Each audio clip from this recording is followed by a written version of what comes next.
Gender, sexuality, and marriage occupy the minds of young people and society in general. There are many Western theories on the subject that have become trendy in India today. But what does Jyotisha Shastra have to say about all of this? This is the topic of my discussion with a preeminent astrologer who understands the astrological significance of these topics. Namaste, Vijay Vishwanathan here for the Infinity Foundation channel. My guest today is none other than Sri PVR Narasimha Rao. He's very popular among our viewers, but for those who do not know him, I'm going to read a very short bio. Sri PVR Narasimha Rao has a bachelor's degree from IIT Madras and a master's degree from Rice University, and he works as a senior engineering manager for a large semiconductor firm in the greater Boston area. Sri PVR Narasimha Rao stood first in the entire state of Andhra Pradesh in his pre-university examinations before he entered IIT Madras. Another fun fact about Sri Narasimha Rao is that Chhatrapati Shivaji's prime minister was one Peshwa Moropant Pingle, who happens to be Sri PVR Narasimha Rao's ancestor. He was not only a learned Brahmana, but Peshwa Moropant Pingle was a great strategist, and he also was a warrior who fought in major wars during his time. The P in Sri PVR Narasimha Rao refers to Pingali, which is a mild modification to the original Pingle. So with that introduction, I welcome Sri PVR Narasimha Rao to the show. Namaste. So wonderful to have you with us. Namaste, Vijayaji, and namaste to all the viewers. So I want to start off, Sri Rao. Many wonder if you are just opining on some of these subjects, or if you have a Shastric basis. So all Indic knowledge systems, like we know, have a set of grammar, be it yoga, Ayurveda, Ganita, I'm assuming Jyotisha as well. So they have a set of terms and tight definitions for those terms. And then there are rules and approaches, logical approaches to come up with solutions in that particular field of knowledge. Now, I wanted to ask you, what is the grammar of Jyotisha for a layman? Can you explain to us in a brief way how you come up with these solutions to the questions or answers to some of these questions based on Jyotisha's grammar? Basically, the momentum of karmas that people are carrying with them when they come into this life is controlled by the planetary position when they enter the world. So at the time of birth, if you look at the planetary positions, that controls your destiny. Similarly, when you're talking about a marriage or when you're talking about incorporating a company, at the time that entity comes into being, if you can make a chart and that basically controls. Now the thing is how that chart controls one's destiny. There are various rules and very, very complicated rules. The basic parameters are, you have the 12 signs, 12 zodiacal signs, rashis, you have the 9 planets, and then there are a lot of other combinations like nakshatras, and then you have dashas, which divide life period into various parts. There is gochar, which is basically with respect to your birth positions, how positions currently are, because planets keep moving. So as they move, they will have different synergy with the birth positions, and that also has an impact. So these are the basic parameters. But the thing is, rishis have taught so many different aspects of how you can judge the interaction between planets and your destiny, how planets influence various parts of your destiny. So there are a lot of classics, and the one that I mostly rely on is called Brihat Parasara Horasastram. It is written by Parasara Maharshi, who is the father of Maharshi Vyasa. So that is the Bible of, I mean, if people can tolerate saying the word Bible in this context, I'm just using colloquial usage. That's the Bible of astrology. That is really moreover, Parasara is considered to be the prime authority for Kali Yuga. He came just before Kali Yuga was starting. He explicitly says also, people of Kali Yuga are pretty dumb. They are intellectual pygmies. That's the word he uses. And they cannot balance so many factors because he gives so many different factors. They cannot balance all these factors. So I'll simplify things for them. So that is what he says. So his guidance is the most apt for use in Kali Yuga. But unfortunately, what happened is because this is Kali Yuga, and we are basically around deepest point in Kali Yuga.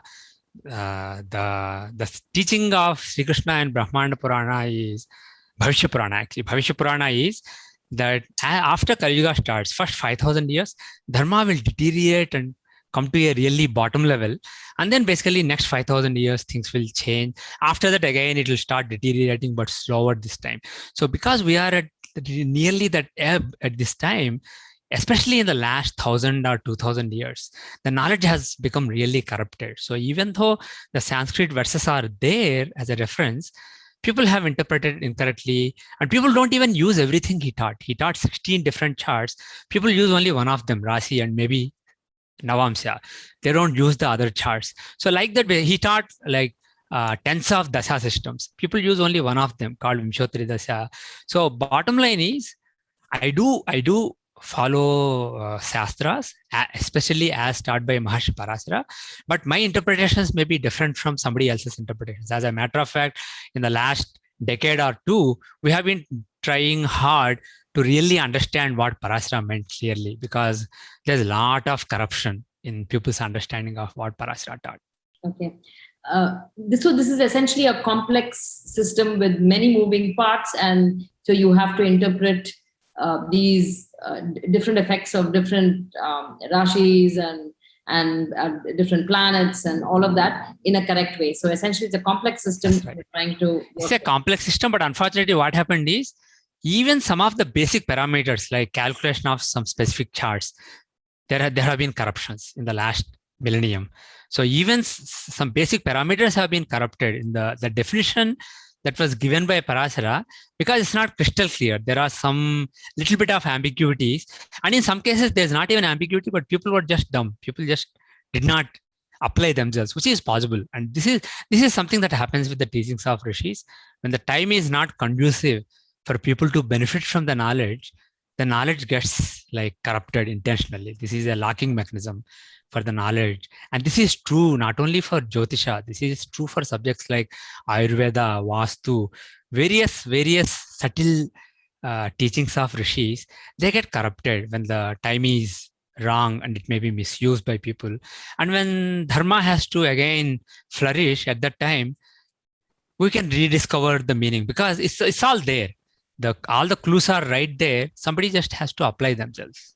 Okay. So oftentimes pilgrimage, fasting, and yajnas are recommended as a parihara, as upaya in Jyotisha. In what ways do they interfere with the prarabdha karma, the set of prarabdha karma that one comes into this life with? In general, any act you engage in will change the pipeline of karmas you're carrying. Bottom line is, imagine that there's a tube with a lot of balls in it. So your karmic pipeline is like a tube having a lot of balls. So it's not a first in, first out kind of tube. Whatever comes in first may come out later. So if you throw newer balls into the pipe, the balls inside may be rearranged. So every act that you do right now gets into the pipeline. And if it is a sufficiently large act, if it is an impactful act, it can basically rearrange the pipeline, and it can basically come out first, or it may result in something else coming out first. So that way, any good act, not just yajnas or homas or pujas, japas, etc., helping somebody, any good act can change the pipeline beneficially. So, and specifically worshipping devatas in fire, and even japa is like worshipping devatas in fire, but the internal fire. So worshipping devatas in either internal fire through japa or external fire through an external homa or yajna is very beneficial. It can basically change the pipeline of karmas. And the second thing is, suppose it's not changing the pipeline of karmas, at least suppose whatever has already started giving the results, the bad karma, suppose it still continues to give the results, at least you are putting a new good karma in the pipeline. So this effect will be seen at some point of time. So either the current effects will be modified, the current karmas will be pushed back, and good results will come instead of bad results. That is one possibility. The other possibility is you will continue the suffering, but still you are creating good circumstances for future.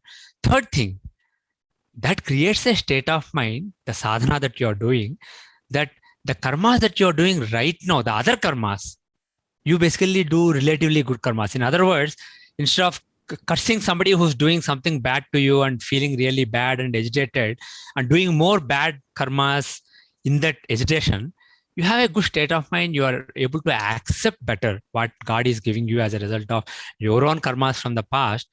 And that balance of mind will enable you to do better karmas right now. Apart from the yajna and homa, the other karmas, mundane karmas that you're doing in the world, they can be better. So there are threefold effect of all these remedial measures. Okay, good to know. So let's move on to matrimony. Let's talk about the use of Jyotisha in marriage.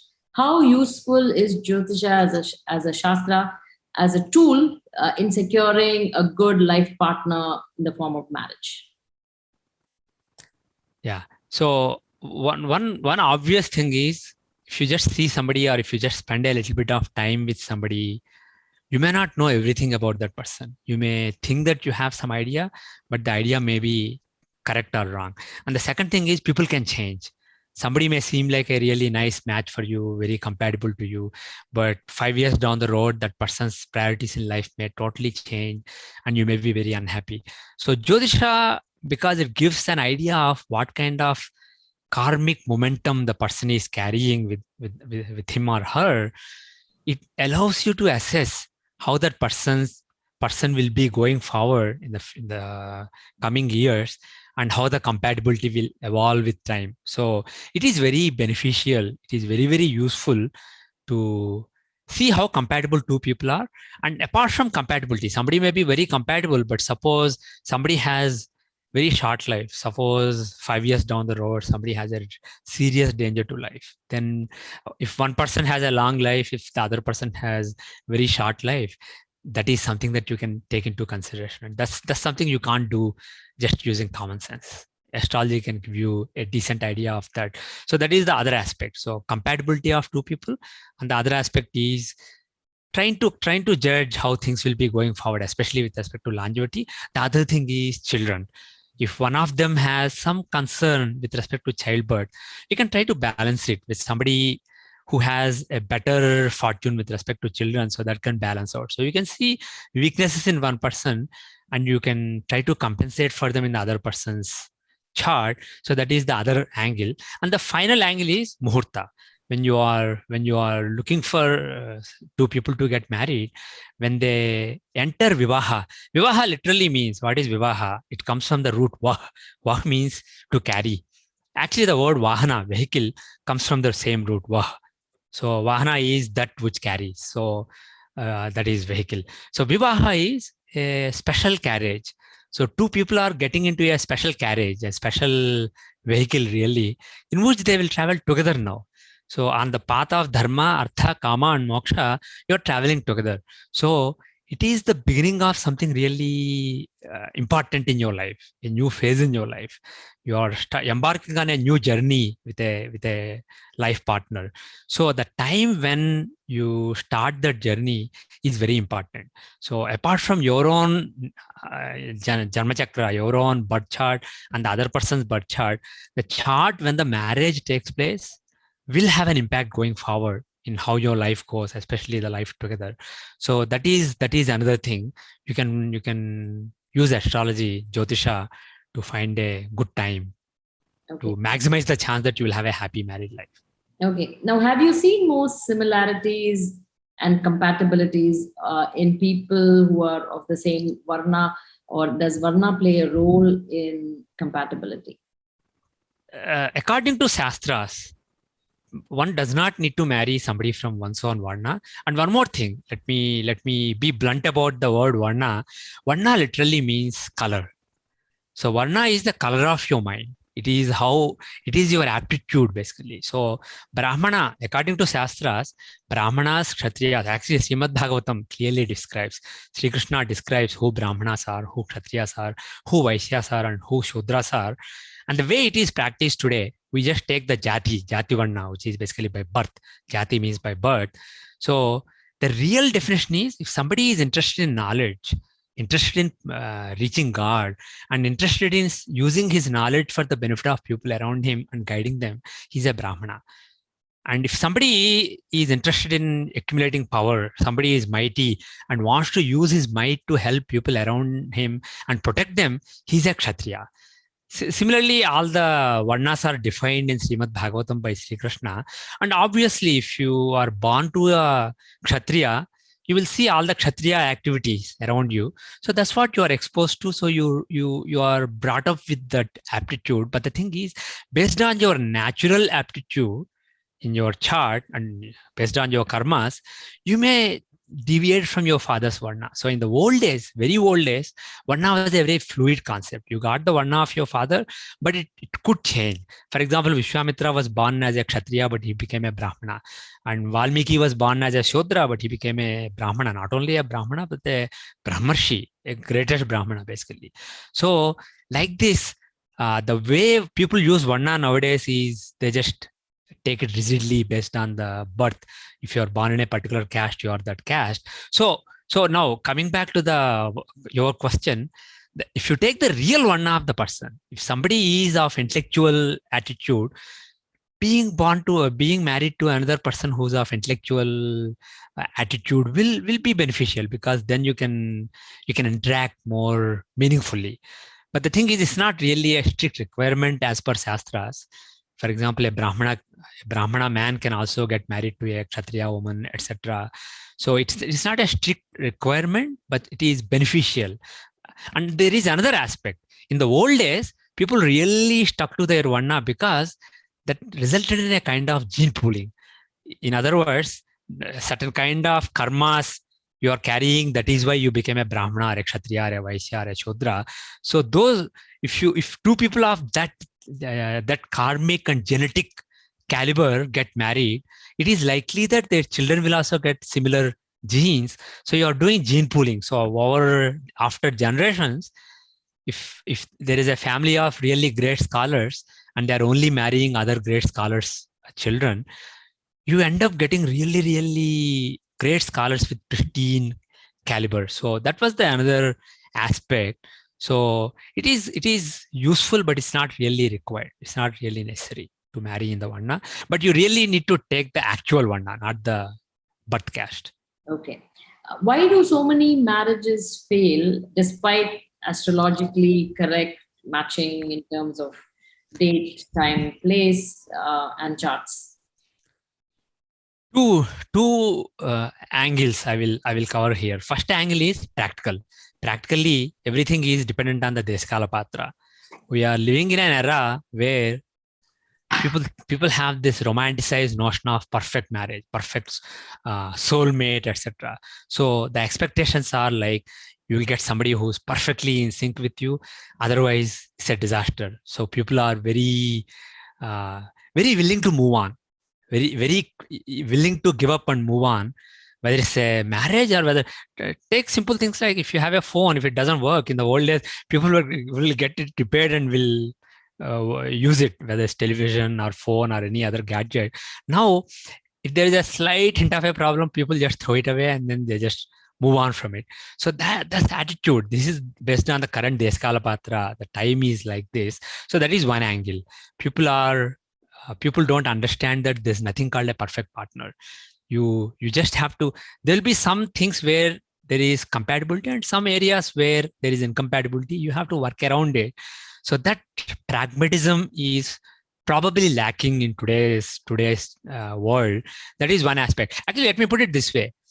If I want to see compatibility with myself, if I take myself from 10 years back and myself now and myself 10 years later, we may be incompatible. We may be totally different. So people do change. So you are not compatible with yourself at a different point of time. So how can you find somebody who's 100% compatible with you? So that pragmatism is lacking. That is one aspect.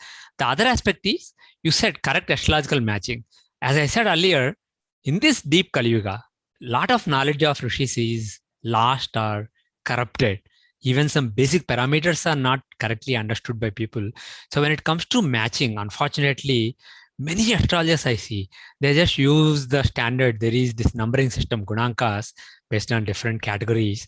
there are these numbers out of 36 that you get. So if you get a higher number, it's basically a good match. So if you get like 28 out of 36, people say that's a good match, and you proceed with the match. Suppose you get a score, very low score, like 11, 12, people basically reject it. But the thing is, this is just one parameter, one aspect. And this calculation is based on moon, the nakshatra star, and the sign that moon occupies in your chart. Of course, moon is very important. Moon is the manas. All these planets, grahas, are personifications of various aspects of our own consciousness. Sun is the atma, the spiritual essence of a person, spiritual core of a person, or so to say, soul. And moon is mind. Mars is the energy inside you, the fire in the belly, the dynamism, the aggression, etc. Mercury is your learning ability, your ability to understand the world around you and adapt. Jupiter is the wisdom. Venus is the spirit of enjoying things around you. And Saturn is the spirit of hard work and slogging it and getting things done. And Rahu is the spirit of breaking rules and getting things done. Not being bound by rules, but getting somehow things done. And Ketu is the spirit of not caring about anything, detachment. So all these planets are personifications of various aspects. And Moon, because he's a personification of your mind, your emotions, the way you look at the world and look at how world is treating you. So because those emotions and mind are very, very important, Moon, star, and sign are important. But the thing is, that's not the only thing. If the wisdom of one person and the wisdom of other person are at loggerheads, that's not conducive to a good marriage. If the spirit of working hard in one person and the spirit of working hard in the other person are incompatible, that's not a good thing. Most importantly, Venus is important. Venus, Shukra, is the spirit of enjoyment, spirit of enjoying things around you. So if the Venus in one chart and the Venus in the other chart don't have a good relationship, that's not conducive to being happy together. So there are all these factors. You really have to, for example, my father, he never went by these numbers. He got people married who had really small numbers sometimes because there were other things that were really much better. So in other words, like I said, there are so many factors, but people take one thumb rule. They just stick to it. They follow it 100%. But the thing is, that's just one of the factors. You have to look at the chart holistically and see what kind of a person X is and what kind of a person Y is, and will they gel well together. So that is one thing that you have to see. And people, because it's also a complex system, it's highly complex. It's highly complex, and people have oversimplified. See, in the old days, people who are really intelligent, people who are really smart, people who had that intellectual acumen, they got into all these subjects, whether it's poetry, Jyotisha, Vastu, Ayurveda. These are all studied by the cream of the country. Whereas, starting from the time of Mughals and later the British, now other subjects have been valued, and these subjects have lessened in their value. So it's basically all the smart people become engineers, lawyers, doctors, and basically people. I'm generalizing here, but basically, perhaps people who are not as intellectually gifted, they really get into this subject. And the other thing is because these are not regulated subjects and all the parampara knowledge has basically broken down. Anybody who has a pocketbook on Jyotish can say, I'm a Jyotisha. So what most people do is priests and other simple Jyotishas, they just take this table. There is a Vadhu or a Gunamyana Chakra, the Gunanka table in the Panchanga. They just look at the table and look at the nakshatra of the bride and bridegroom and come up with a number and say it's matching. So the holistic understanding of the chart is basically not taken into account. So that is another reason. Even when people sincerely take astrology into account, because they are not applying it correctly as taught by the rishis, that is the other reason why things don't work out as expected. Makes sense. Now talk to us about nakshatras. You mentioned, matching nakshatras. So there is this thing on Mula Nakshatra for a female versus a male. So tell us a little bit about some of the nakshatras and gender as it relates to gender in the consideration of matrimony. The way Parasara taught, there's no difference between Vadhu and Vara. Unfortunately, people emphasize some of these doshas for Vadhu rather than Vara, but it is really for both bride and bridegroom. Specifically, two nakshatras. There are these Gandanta nakshatras, Jyeshtha and Mula, Revati and Ashwini, and Ashlesha and Magha. These nakshatras come on the border of watery sign and fiery sign. So basically, the border between water and fire, because water and fire are incompatible. They're inimical to each other's nature, inherent nature. These nakshatras are especially the border parts of these nakshatras are problematic. But the thing is, specifically Ashlesha and Mula are considered problem nakshatras, both for bride and bridegroom. But the thing is, that is because Ashlesha is owned by Sarpa. Sarpa is snake. It's not. Snake stands for a nature which is not straightforward, complicated, crooked kind of nature. Similarly, Mula is owned by Niriti. Niriti is a devata. She's a goddess who owns the Nairiti direction. She's one of the Dikpalakas, who owns the Nairiti or southwest direction. So Niriti literally means Nih plus Ratam. Ratam means either truth or more correctly straightforward. So Niritam means not straightforward. Basically very, again, crooked, very unnatural and crooked. So, but the thing is, see, there are, with respect to every parameter in Shastras, nothing is really black, nothing is white. There is good and bad to everything. If you take Mula, I know people who are born in Mula Nakshatra who are contrarian, who are drawn to conspiracy theories. If a whole world is saying this is how it will be, they will say no, this must be how it is. If everybody is saying, probably they are all jumping on a bandwagon, it's wrong. So that Niriti, the non-straightforward goddess, she basically makes you a contrarian. So that is problematic in terms of complying with the norms, etc. So with respect to being orthodox and complying with norms is a problematic thing. But the thing is, it can result in somebody who's very innovative, they can make great inventions. I know people born with Mula Nakshatra or Mula being strong in their chart, like Lagna and Lagna Lord in Mula, and they can have seen that they can be very innovative. So it's not necessarily a bad thing, but the thing is, there is something about it. So you have to be concerned about. Similarly, like I said, Ashlesha, because it's owned by Sarpa, these two nakshatras, specifically Ashlesha, the last pada, are more generically second, third, and fourth padas. And in the case of Mula, first, second, and third padas, but specifically the first pada because it's real Gandanta.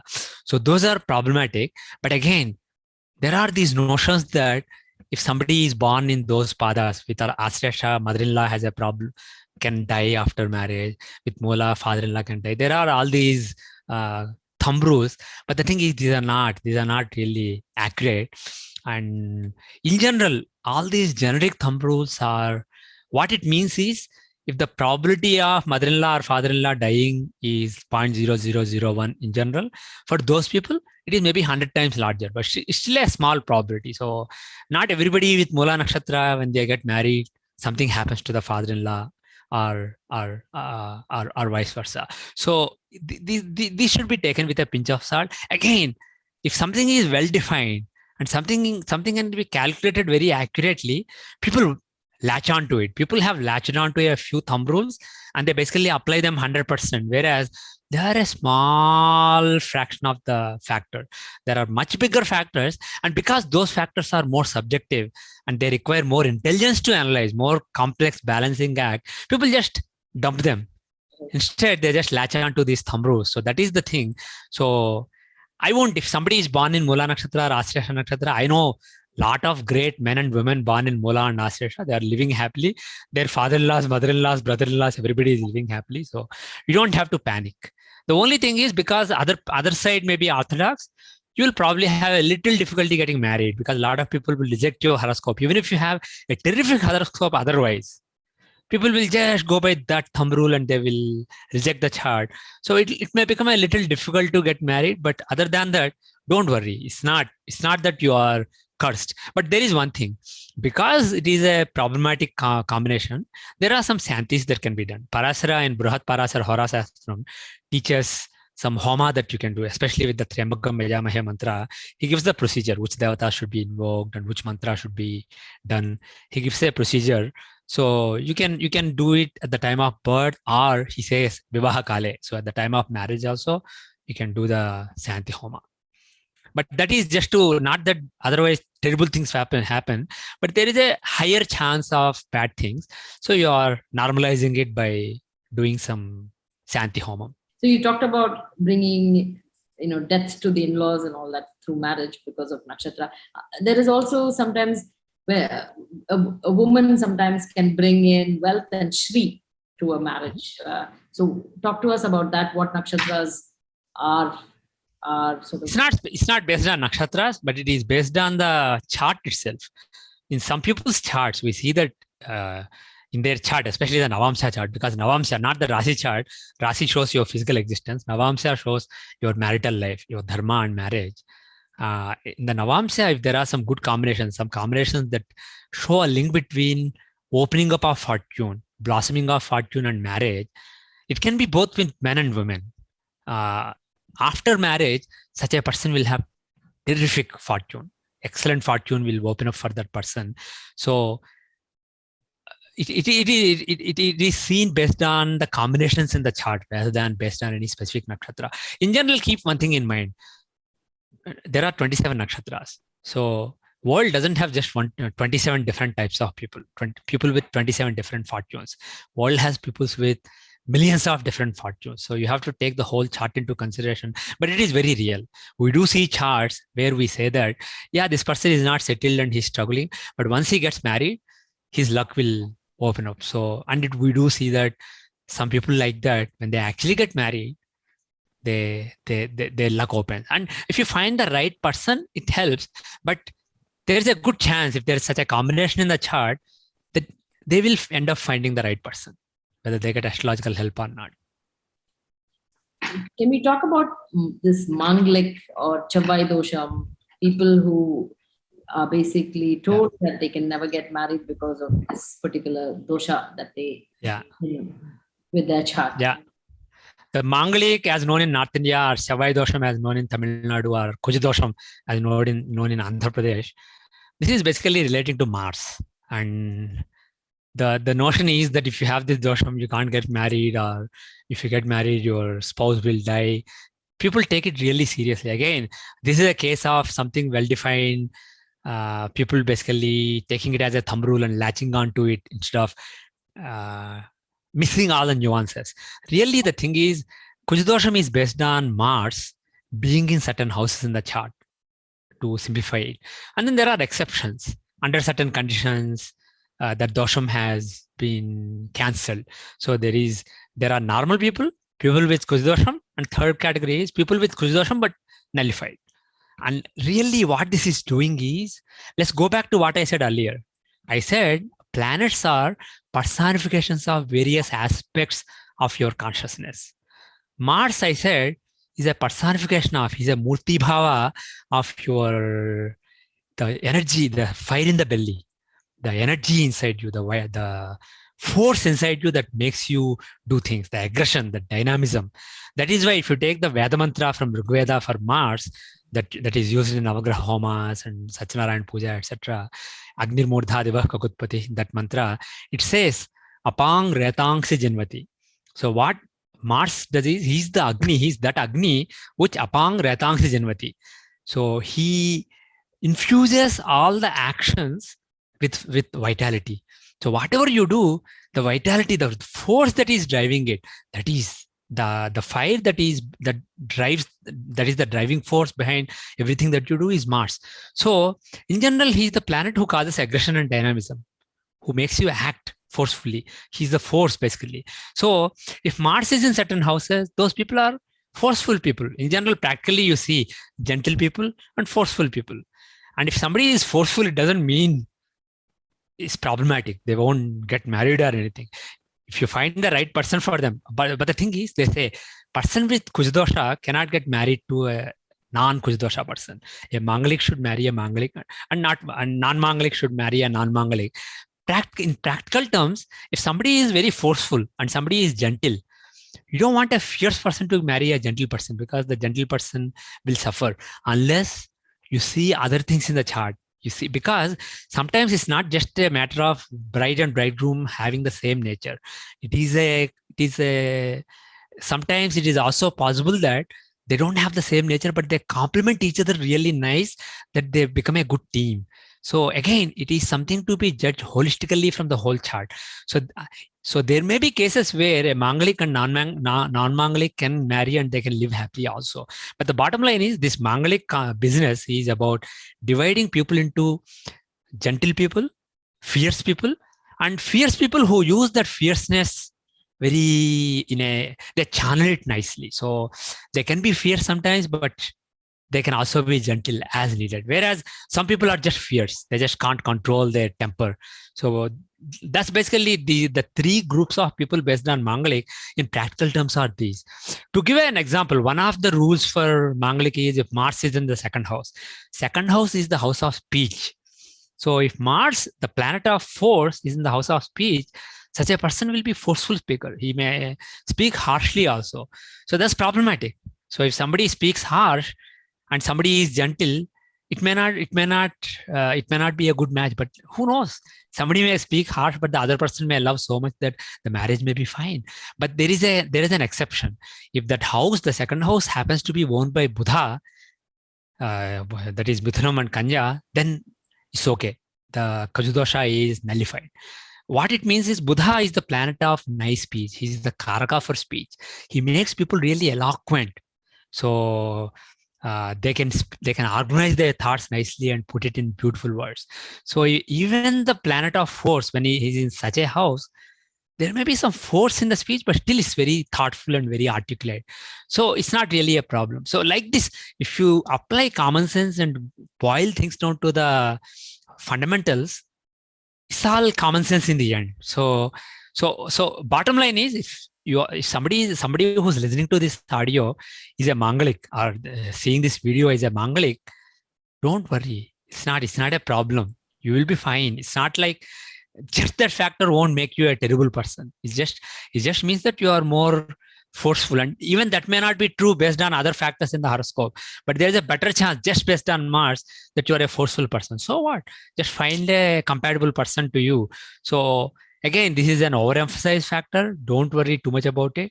But there is one thing though, practically speaking, because people put so much damn weight on this particular single factor, if somebody is a Manglik, are corner case situations where the dosha is basically nullified, people may judge differently. So somebody may consider that you are a Manglik, somebody else may consider that you are a Manglik, but with the dosha cancelled.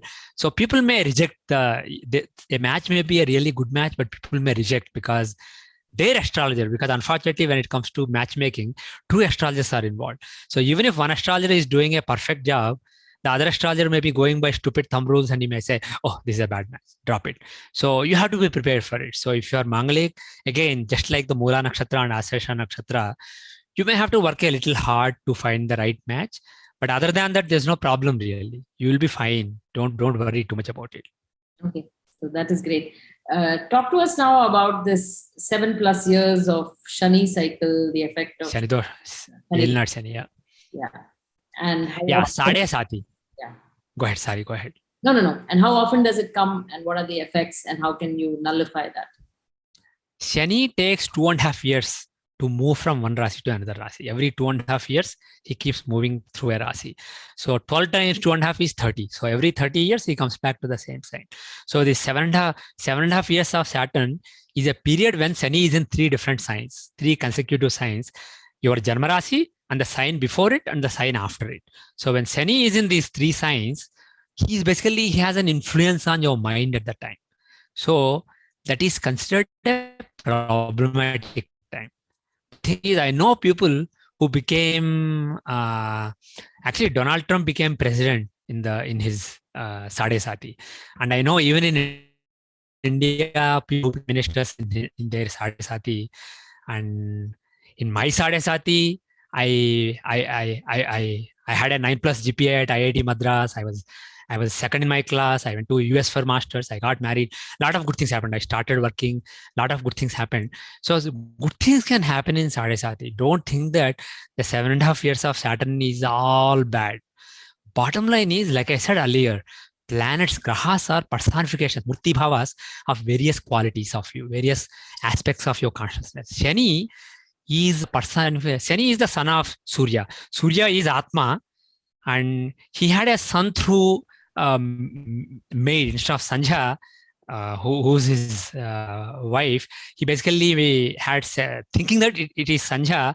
He had a relation with Chaya, who was basically the servant maid of Sanja, because Sanja went away and asked Chaya to pretend as Sanja, and then Chaya and son gave birth to Shani. So symbolically, esoterically, what this means is soul is sun is the, and Sanja is the dawn or dusk. It is basically the joint between day and night. So spiritually, having clarity about your true nature and being confused about who you are, thinking that I am this body, I need to do this, all this. So the junction between them is Sanja, and Chaya is the shadow. Shadow is basically, it is lack of light. So when you are not aware of your true nature, that is basically what Chaya means. When the spirit and the self-doubt, self-delusion of who you are, when they get together, then Sani is born. And so Sani, what he stands for is, he stands for not knowing who you are, but basically being very humble, being very disciplined, trying to understand who you are. So Sani really is a planet who gives vairagya, who gives discipline, who enables people to work really hard, and he enables you to finally find your true nature. Because in the end, he's the son of sun. He's the SON son of SUN son. So in the end, he will take you to spirit. He will take you to your inherent nature, which is Brahman, Atman, but through hard work. So bottom line is, shortly, Sani is the personification of your hard work, your discipline. So if you're already disciplined and you work hard and you're humble, 7.5 years of Sani is not a bad period. He will reward you. On the other hand, if you're proud and if you don't work hard, if you want to just relax in a sofa and enjoy life, he may teach you a lesson or two. So bottom line is, this is a period when you learn the value of hard work. So my suggestion is, just learn the lesson of hard work, and Sani won't trouble you. And the other thing is, depending on how good Sani or how bad Sani is in your chart, this can be problematic or this can be a great period also. Thank you. Now let's shift gears, Sri Narasimha Rao, to talking about the modern issues in matrimony. So one of the things I wanted to talk to you about was, why are some people born with homosexual orientation and desires? And what is Jyotisha Shastra's view on this matter? And are there recommended pariharas? How do you approach homosexuality in Jyotisha? Okay. I will, this is a nuanced subject where there are some people both on the right wing and left wing may have very strong opinions. So I'll try to basically present a balanced opinion. First, astrologically, in the old days, in Hinduism, homosexuality or being transgender, these things were not frowned on. These were not a stigma in the society. We have examples in our shastras, specifically in Jyotisha. There are combinations, but the thing is, rishis did not distinguish between gay men or lesbian women or transgender people. They did not distinguish between all these different qualities. They just had the masculine gender, the feminine gender, and the other gender. There is the third gender, and Parashara gave combinations based on the third gender. In the Navamsha, he gave some combinations. Based on that, he said that person will have the other gender nature when it comes to marriage, when it comes to relations. So he did talk about it. And I know, because in modern world, we have a lot of such people, and I do see charts of such people. I do know that those things are actually working in practice. As a matter of fact, several years back, I saw the chart of somebody, an old Indian man. When I saw the chart of his daughter, I told him, I didn't want to explicitly say, so I told him, your daughter will shock you with her sexuality. Be prepared for it mentally. In a few years, not now. Be prepared mentally. And in the end, she's changed her gender. No, she doesn't like the pronoun she. She wants to be called as he. And they are struggling, the mother and father. And because they could not support her, she became really upset with them. The relation is completely torn and they are really stuck. So the thing is, and this is basically not justifying after the fact. This is something that I could see beforehand because it was very clear in the chart. So these things are there. These things are real. And even if you go back to our itihasas, you have the example of Sikhandi, Draupadi's sister or brother.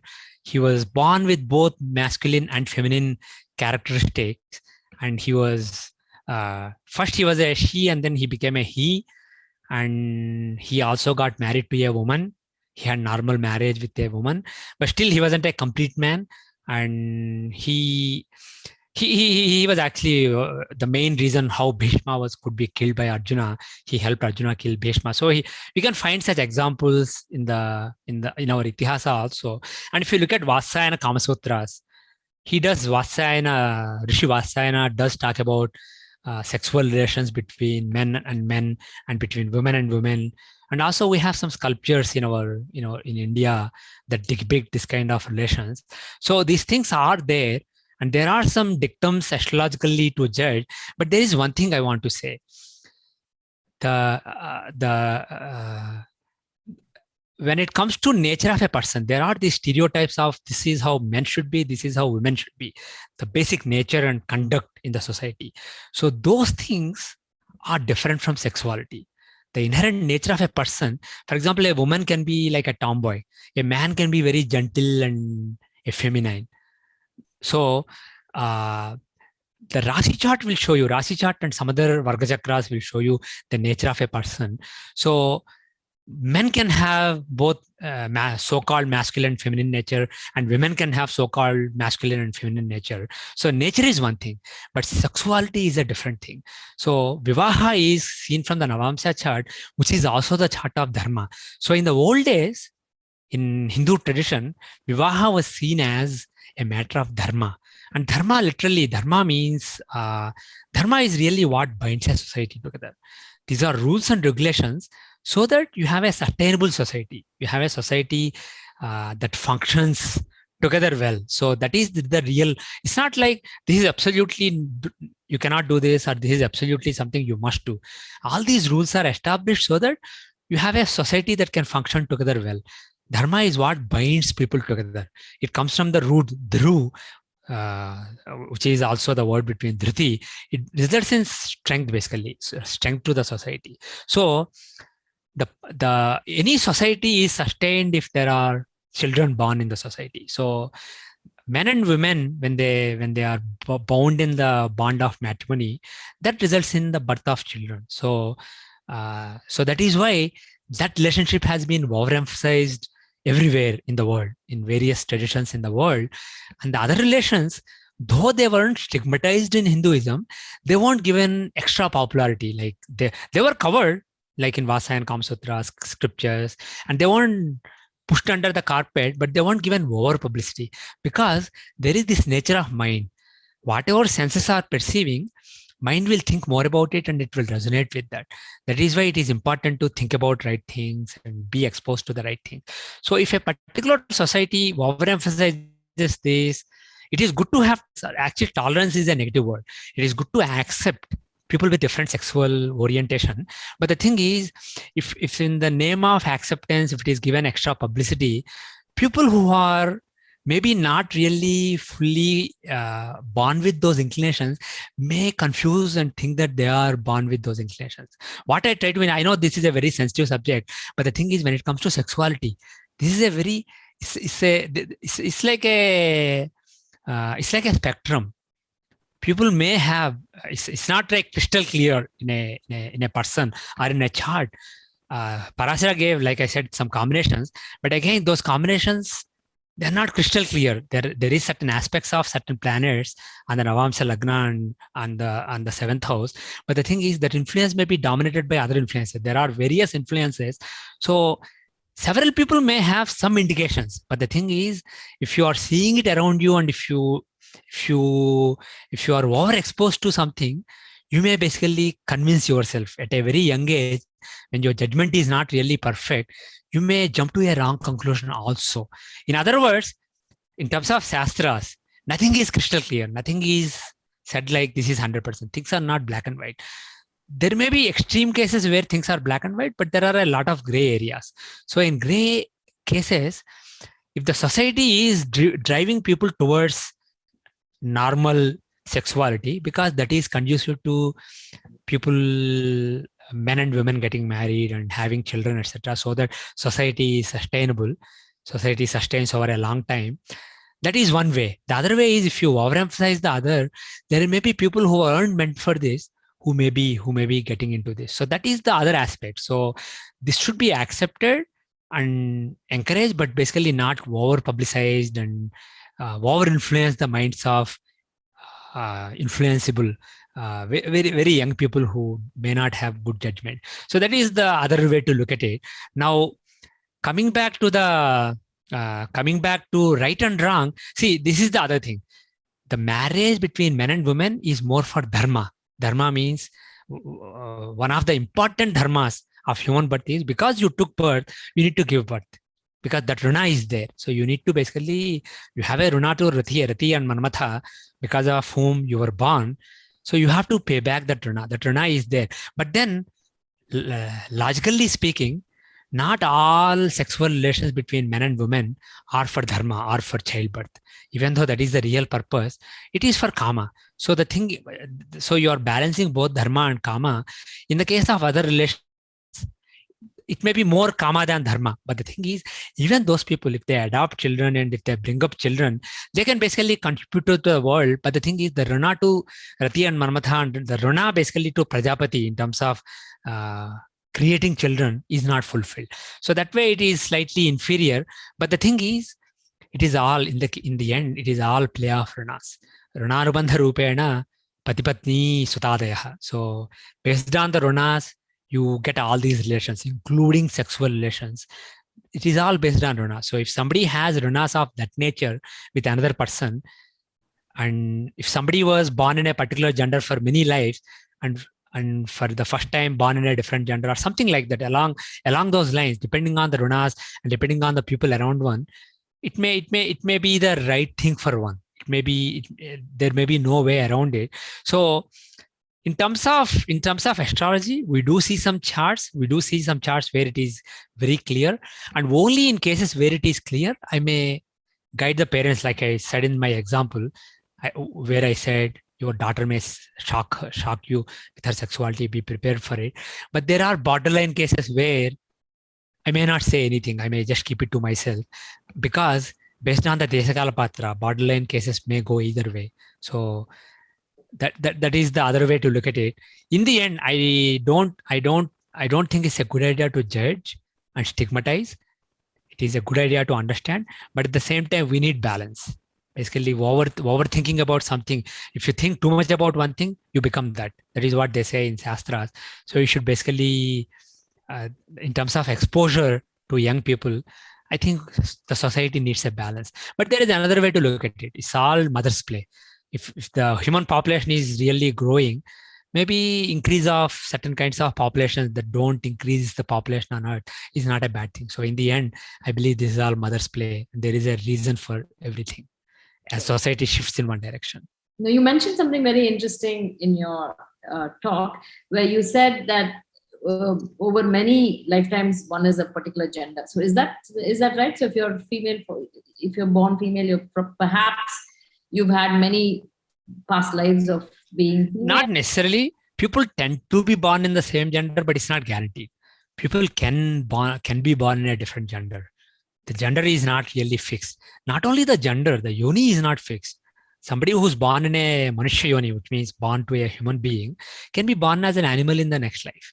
And somebody who's born as an animal can be born as a human being in the next life. There are specific examples of this in Shastras. So in various scriptures. So it is quite possible. But the thing is, the conditioning from the most recent birth may be more dominant in you.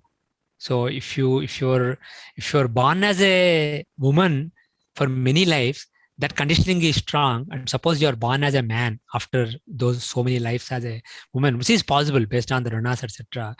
If that is the case, some of the conditioning a woman would have may be more dominant in you. Now, does Jyotisha deal with matching horoscopes of people with homosexual orientation, or is it left to the individual Jyotisha who can match it? Is marriage of homosexuals even an exercise that one does traditionally? Yeah, we don't have any guidelines for that in the teachings of rishis. In our shastras, we have guidance of when somebody may be interested in homosexual relations instead of a normal marriage, but we don't have in terms of matching horoscopes. The Vadhuvar Godmayalana Chakra, we don't really have any specific guidelines. But when it comes to taking the holistic approach, seeing the whole chart and seeing the nature of each person, instead of seeing one as Vadhu, one as Vara, one as bridegroom and one as bride, and then using these nakshatra based numbers, for that, I don't have any analogous approach. One could perhaps use the same table, but I don't know. But when it comes to taking the whole chart and seeing, okay, this person is very emotional, sensitive, this person is very logical and very practical. So if they may argue a lot, like that, basically, this kind of analysis that you do based on the holistic understanding of the chart, that can still be done, whether it's a man and man or woman and woman or man and woman. It can still be done. Now, let's move on to the optimal age for marriage. Is the legal age that is mandated by the government the optimal age when you look at matching horoscopes? Are there certain ages, because time is a big factor. So can it be, a younger, when the bride or the groom is younger, that it's more optimal to get married? So should the government mandate the age for marriage? Now, one thing is, in general, when we take thumb rules, they have some logic behind them, but that logic may not be universal. And the same thing here. In general, people who are very young may not be mature enough to understand what marriage is and how to adjust with the other person. So it makes logical sense that some kind of age should be mandated by the government. But at the same time, somebody may be immature at 35 or 25, and somebody may be very mature at 16. A girl may be really, really mature at 16, and she may be physically ready also. So I don't really, astrologically, there's no guideline on the right age of marriage. So, but the thing is, practically speaking, the right age when you are ready for marriage may depend on the person. Somebody may be ready in their teens, whereas somebody may not be ready in their 20s also. But what astrology tells you is when you are likely to get married, if the time hasn't come, you may try hard. I know some person, actually a friend of mine, a classmate at IIT, I saw 100 and some charts for him, matches. Finally, he found the right person. He's very happily married now. But sometimes you just have to see for years and see tens or more than 100 matches. But when the right time comes, that's it. For me, my father just saw 2 matches, and the first match, he said, I hope she is my daughter-in-law, and she was my wife in the end. So for some persons, it may be very quick. But the thing is, it depends on when the right dasa and when the right gochara is coming for you. So astrology can tell you when the right time, when the more conducive time is, but in terms of what is the appropriate time, there's no guideline. But looking at it logically, there are advantages and disadvantages in both. If somebody is married at a very young age and their personalities mold with time, they may drift apart. But there is another way to look at it. If people are married very young, they can grow together. They can basically, if they understand that we have to basically be together, that commitment is there, they can grow together and understand each other better, and they can adapt to each other. So that is the other angle of it. Similarly, if people get married at an old age, they may become more mature and they may be able to make adjustments because they have learned the lessons of life. So that's the one angle. The other angle is because they're already very old and they are used to certain ways of living, they may be more rigid in their thinking and in their approach to life. And it may not be conducive to making adjustments with somebody else. And also biologically, in terms of childbearing, it may be more difficult. So there are pros and cons for both early marriage and late marriage. I know people who are married early and they're happy. I was married. My wife was 21, I was 23, and we are happily married many years now, 27 years or 28 years. And I know some people who had to wait till their late 30s, and they're also happily married. So it depends on your fortune, and again, like my favorite expression, the momentum of karmas. Depending on the momentum of karmas, you will get married either early or late. But the thing is, don't emphasize on the age, but emphasize on finding the right person. If you find the right person, you'll be happy. Okay. So let's move on to some of the trends that we see in the West now. Polyandry is a big thing, like polygamy. Is it wrong to have multiple husbands in polyandry, as we see, or polygamy, many wives? How does Jyotisha Shastra deal with multiple marriages? And because even in our own Indian tradition, also we've seen examples of this. Yeah, we have see, in various religions of the world, whether it's Christianity, Islam, or Hinduism, there are precedents for men marrying multiple women. And in Hinduism, you even have the example of Draupadi marrying multiple men. But one important thing is, if somebody has multiple partners, the important thing is, at the time you are with one partner, you should not be thinking of the other partner at all. Basically, your mind should be focused only on that partner. That is what's, for example, when they say Draupadi, she used to be with one husband for a year, and during that year, she doesn't even think of other husbands. And that is basically another definition of Pativratya. They say so, like that. Even if somebody has multiple spouses, what is important is to have undivided love to the one spouse at a time. That is one thing. And the other thing is, in the end, like I said earlier, when it comes to dharma, nothing is absolute. Everything is based on the sustainability of the society, how you can hold a society together, and how the society can be strong, how different individuals can come together as a society and result in a strong society, strong and sustainable society. That is the basis of dharma. So in days where men were when basically people had short lives because of wars, etc., especially in classes of people who are fighting wars among Kshatriyas, if you get married to multiple women and if you basically get a lot of children, it may be beneficial. So some of these conventions, these are really conventions rather than absolute rules. These conventions come into being based on that Desekala Patra. So unfortunately or fortunately, there is a rule today of one person. You can only get married to one person unless you belong to a particular religion in particular countries. So we should follow that. But the thing is, logically and dharmically, I don't really see a reason for that kind of a rule. But astrologically speaking, there are rules to see the second wife, third wife, fourth wife, etc. in the horoscope. We have rules, and we actually do apply them in cases that we can find. And they are different. The rules are different based on whether you're accumulating more wives or you're marrying a wife after the death of one wife. Does the second wife for the woman marrying? Yeah. Whether it's man or woman, there are rules in astrology for seeing the second wife after the death of first spouse. If you are married again, you see in a particular way. The second spouse is seen from a different house compared to the first spouse. Whereas if you are already married and if you marry another person, that is seen in a different way. So there are clear rules given in Shastras and tradition that seem to work in practicality. And I know examples where somebody was destined to be unhappy in two marriages, and only third marriage was really happy for him. And indeed, that person struggled. He had one messy divorce, one very quick divorce, and then he's touch wood, he's happy now. So these things are possible. Typically, in today's world, we apply these rules only for the case where spouse passes away or divorced. But there are also rules when spouse is alive and you don't divorce, but you marry another person also, add another person.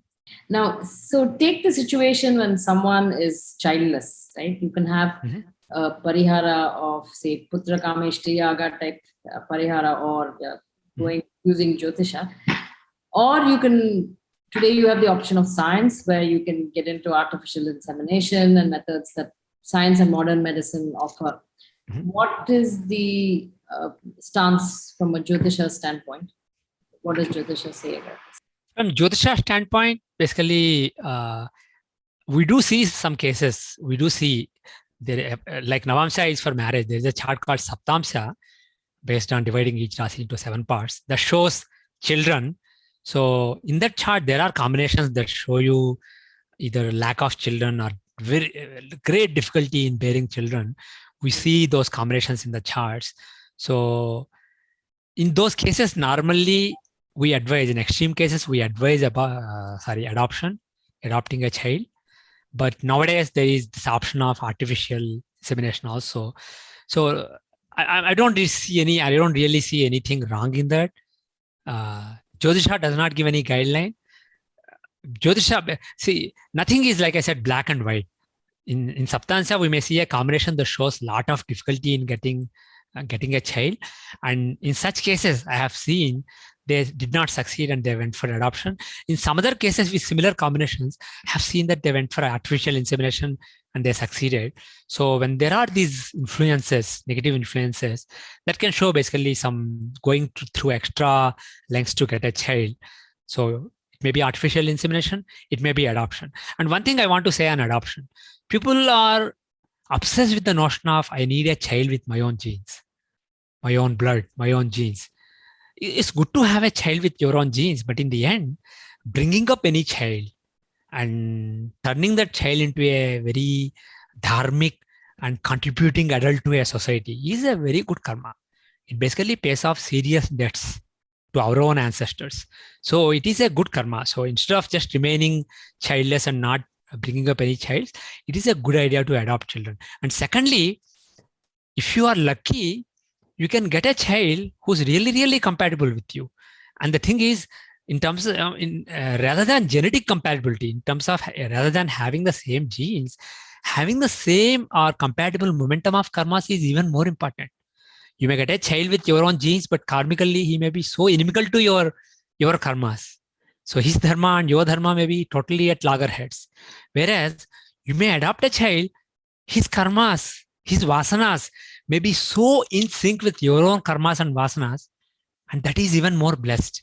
I know an example of a lady in US. She's a Carnatic music expert. She teaches Carnatic music, and she had to adopt a child.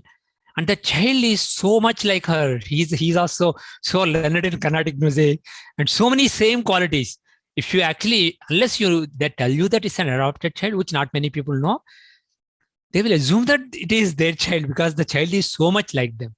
So in the end, it is all your fortune. Like I said, Runanubandha Rupena Patipatni Sudadaya. So if you adopted a person and there is a lot of synchronization in terms of vasanas and karmas, that is a Runa. Now, what about surrogacy? Is it okay? What about? Surrogacy? Surrogacy, yeah. Use another woman's womb to have one's baby. Is that shastrically okay? I don't know about what Dharmasastras say about it. I haven't seen any guideline on it, any example or guideline on this. And I haven't seen any examples also in terms of horoscopes. So I don't really have anything intelligent to say on this. Logically, it will seem meaningful and reasonable if somebody is unable to have children. So we have an indirect example of this, not really using the womb of another lady to basically grow the pindas, but you have the example of Vyasa Maharshi when Gandhari has this problem with the shishu in her womb. Vyasa basically divides it into 100 parts, puts in kalashas, and basically they're all artificially, they grow and then they become born. So instead of in the mother's womb being brought up somewhere else, there is a precedent for that.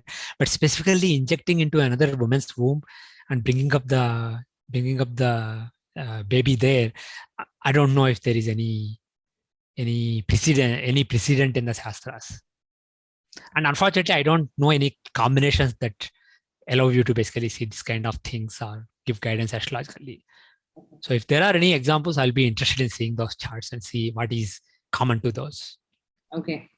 Under what circumstances can one have an abortion? And are there specific pariharas that one should undertake? because of these circumstances. Yeah, I know this is a very dicey issue politically, especially in US. Abortion is bhruna hatya. The moment a zygote is formed, basically you have, irrespective of what science says, you basically have a jiva there. So it is basically, if you get aborted, it is a bhruna hatya. It is a bad karma. But having said that, we do engage in a lot of bad karmas. If we, for example, elect a president who goes to a war and kills hundreds of thousands of people in a country, we have a small part in the hatya of all those people. Similarly, so much violence is happening in the world, and we sometimes consciously, sometimes subconsciously, we all have a role in some of those karmas. So we do commit a lot of bad karmas. So I don't want to single out one thing and say this is absolute, you must stay away from it, because in some cases the choice that you have is between a bad karma and a bad karma. It's not between a bad karma and good karma, a bad karma and a really bad karma. So when a woman has to bear a child that she doesn't want to for whatever reason, I'm not sure. I don't, because this is a political issue rather than a dharmic issue. So I don't really want to weigh in on a very sensitive political issue from a dharmic point of view. But one thing is, it is a bhruna hatya. But the thing is there a karma that you are willing to live with? Is the alternative worse? That is an individual's choice. And I will say that individual should make that choice. But if somebody is forced to make that choice, if somebody is consciously engaging in an abortion, it is good to do some remedies for it. And specifically, you can do shraddha, tarpana, etc. for that child. Especially if you know the tithi on which you did the abortion, on that tithi every year, make sure that you at least do tarpanas. And if you are doing standard pitta tarpanas every day or every amavasya or every now and then, because it's a very simple ritual to do, and it used to be part of Nichakarma. If you're doing the Pitta Tarpanas, you can specifically, apart from the generic ones to all the Pitras, you can specifically include that unborn baby, to my unborn baby. You can basically do Tarpana. Just basically feel that remorse for that action. That is, and the ritual is a proxy for that feeling of remorse. So it is an unfortunate situation, but there's one thing. I use the word consciously. If you took part in, if you engaged in an abortion consciously, sometimes it can happen subconsciously, not subconsciously, but without planning also. Sometimes somebody may be pregnant and even before they know it, very early abortion can happen, because I do see some cases where based on the chart, I see that they should have 2 children. First child should have these qualities. Second child should have these qualities. And what they say doesn't add up. Their first child is actually from the horoscope. It is the second child. What they say is the second child is actually matching the third child's qualities. So and first child, the horoscope suggests that there was an abortion. So I have seen several examples like this. And when I ask, they go back and check, and they say that, oh yeah, actually they miss periods. In some cases, they even know that there was a miscarriage. So these things happen. So, but the thing is, even when that happens, even though you did not cause it, still somebody that was close to you had an unfortunate end of life. So it is important to basically think of those people, those souls. Okay. And what about when a woman puts up a child for adoption because of, again, adverse circumstances? What kind of parihara can be done for that? Actually, you don't need to do any parihara for that. Giving a child is actually a good karma. You have such strong emotions about a child, a mother or even father, but specifically mothers. They have such matrubhava. It is so difficult to let a child go. So putradanam or putridanam, as opposed to kanjadanam, which is at the time of marriage, but putradanam or putridanam, giving a child, a daughter or son for adoption, is a great karma. It is a good deed. It is a dana really. So there is no parihara needed really. Just find the right people to give them.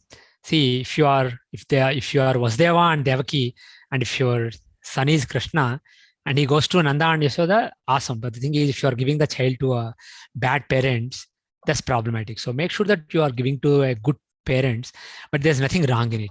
In the end, like I said, it's all runas, ranabandha rupena. So if there is a runa, that is why a child is being adopted by certain father and mother. So there's nothing wrong in it. It is actually good karma to donate the child, and it is good karma also for the other people to have the opportunity to rear a child. Okay, great. This has been a very insightful and rich discussion, Sri Rao. Actually, one thing I wanted to say, you talked about marriage. If some people are not able to get married, there are lot of rituals that are possible, but there are two things that are particularly good. Rukmini Kalyanam. If people read Rukmini Kalyanam, the episode where Rukmini gets married to Krishna, that is really auspicious for people who are unable to get married. And secondly, if people are not able to get a child because there are some doshas in the chart, Santan Gopal mantra, you can search online. There is a very simple mantra called Santan Gopal mantra. If you chant that mantra every day to your capability, suppose you can do 108 times, do 108 times every day. But the most important thing is bhavana. Very sincerely pray to Krishna and say, please give me a child like you. So with that emotion, if you do, Santan Gopal mantra is very, very very powerful. So these two remedies will be useful to many people. Is there a time that they should do this Rukmini Kalyanam?